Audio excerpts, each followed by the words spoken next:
What is Ehd-e-Alast? See, in the Quran, in Surah Araf, we get to know this fact that before sending us into this world, the Almighty took a pledge from all the souls that were later to be sent into this world. And that pledge was that He is Lord Almighty, and the fact that no one should say on the Day of Judgment that they were not aware of a God, and ultimately present this as a pretext. So what the Almighty did was, He has narrated this whole incident in the Quran, that before creating mankind, He brought all the souls together and He took a pledge for them that, am I not your Lord, which means Alastu bi Rabbikum, the Quranic words, and the words Alastu bi Rabbikum, which means, am I not your Lord, they are called the pledge of Alast, or the first. Alast means at the very beginning. So this was the first pledge that the Almighty took from us, and we don't remember giving this pledge to Him. The memory of this incident has been erased from our imagination. We don't remember this, but we tend to know that we have a Lord, we have a God, because of the fact when we open our eyes in this world, we find ourselves to be created. We find this world to be a creation of some bigger design, of some bigger being. And so what happens is that we start connecting ourselves to some creator. And that Ehd-e-Alast, or the pledge of Alast, actually makes us reminds us of the fact that we gave this pledge to the Almighty, although we don't remember that pledge.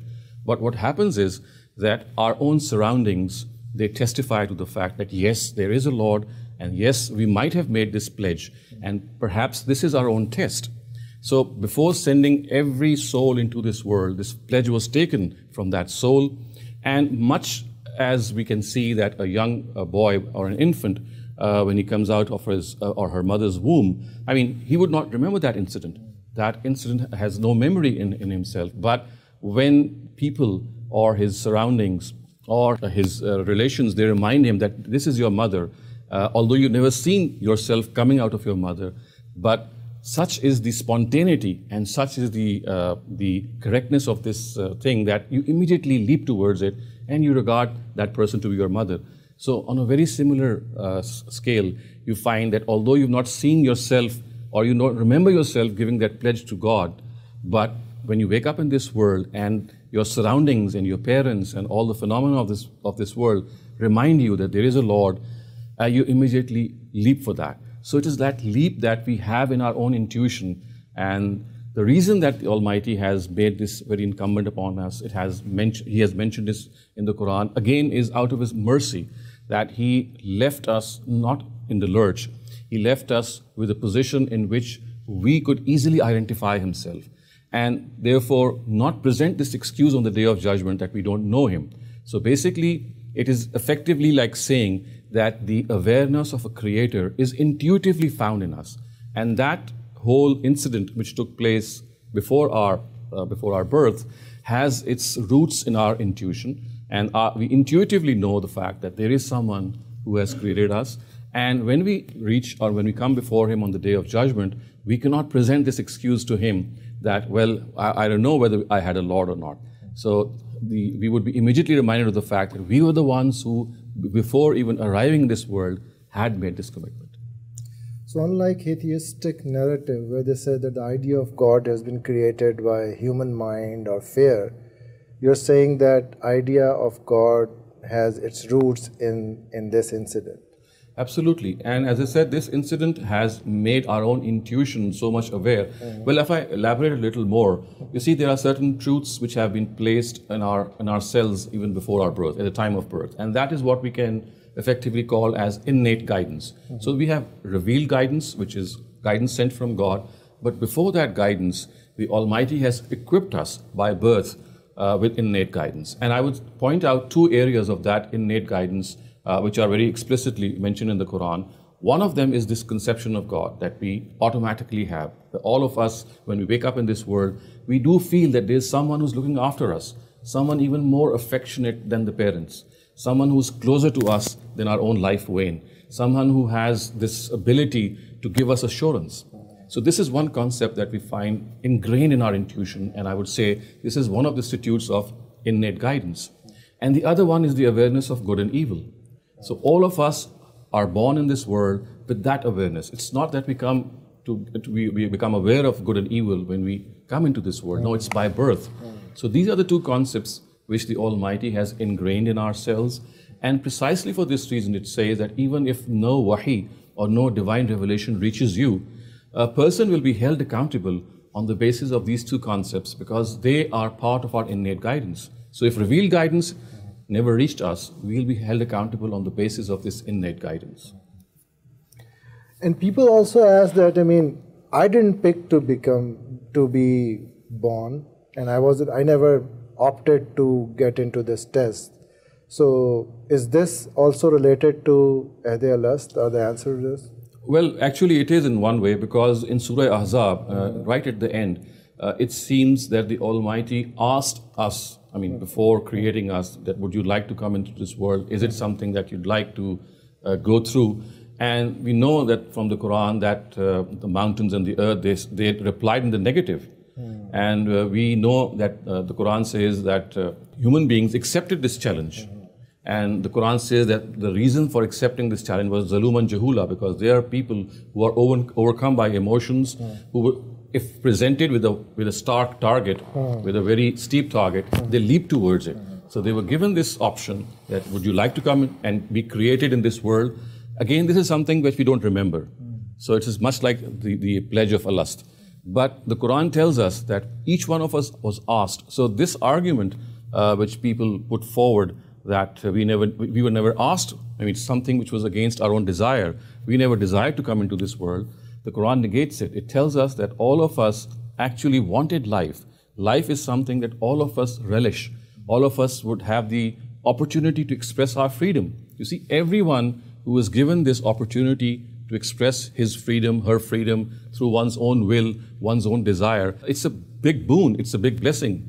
And we were given this opportunity, we were asked this question, and we fell for it.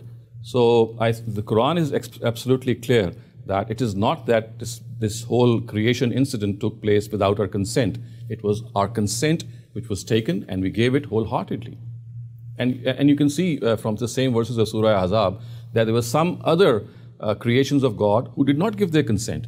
The mountains and the earth, this consent was asked from them as well. And they said, no, we cannot bear this. And human beings, they just leapt for it. So why can't we remember everything, remember all this? I mean, why did God made us forget everything? The primary reason, I would say, would be that this world has been created for a trial and test. And had this been an incident which would have been in our memories, there would have been no trial. We would have seen God, we would have conversed with Him, and coming into this world and knowing the fact that He's going to take us or hold us accountable for certain things, that would have been a piece of cake for us. It would have peanuts for us. So what happens is that the Almighty erased this memory from us, so that although there are indications, although there are signs which point towards it, but the real test is whether a person has that curiosity, has that urge to link that inner urge with the outer world. And if it is there, you're bound to meet God, you're bound to experience God. So the Almighty wanted us to experience Him without seeing Him. And that is the real test. And that is why, I mean, believing something while seeing it is the easiest of tasks. It is only when you believe something through signs, through proofs, without actually asking that thing to be seen, that would actually tell us, or it would signal this fact that we are cognizant human beings. We are human beings who would like to go through this test out of our own and would like to succeed or act otherwise out of our own free will. So this is another thing, that if we end up in hellfire at the end of the day, in the hereafter, the Quran tells us that we'll admit this. And there are so many instances in the Quran in which there will be this self-admission from people who will end up in hell, and they'll say, yes, we deserve this fate. Yes, we were responsible for our own doom. So when we tell people this argument, they often say, okay, even if we knew that God existed, they give the example of Iblis. They said that he saw God and he knew everything, but he still disobeyed. Right. So, I mean, what is the significance of forgetting everything when you can still... So, you see, this is such an important thing that you've pointed out, that even after seeing God, there are certain other emotions, certain other feelings. If they come into play, they make you deny what is the obvious. And one of those things is arrogance, which is called istikbar by the Quran. It means that you regard yourself to be superior. And this is the reason which led Satan, or Iblis, the Quranic name of Satan, deny God. I mean, not deny God, but the fact that he asked for a respite from the Almighty until the day of judgment. He knew that he would be doomed.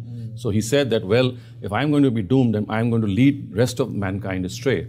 So, yes, it is, I mean, it's not a guarantee that if something is erased from your memory and it will become a test or not, because at times, as you rightly said, if you see something and you still, in spite of that, you still deny or you remain in denial, one of the very strongest reasons is that arrogance. And this incident, as a matter of fact, tells us that one of the strongest tests which will come our way would be through arrogance. So we need to check ourselves. So this gives us this whole new light that one of the things that we need to check every day in ourselves is this arrogance, because at times it is very blatant, at times it is very subtle, but it has its role in our doom, so to speak. So this arrogance is something which led Satan astray in spite of conversing with God, and this is something which can happen even today. So this is like telling us that this is the most important area in which we need to guard ourselves. And look what has happened in history. You see, people have denied their prophets. People have denied the last prophet out of arrogance. But the Quran explicitly says that the Jews of the times of the prophet, they did not accept this fact that a prophet is to come from their own, from the progeny of their cousins, the Ishmaelites. And the Quran says, hasadam min indi anfusihim. Because of jealousy and arrogance, they just did not bear it. So it's like instructing us that one of the emotions that we need to keep in check is this emotion of arrogance and jealousy.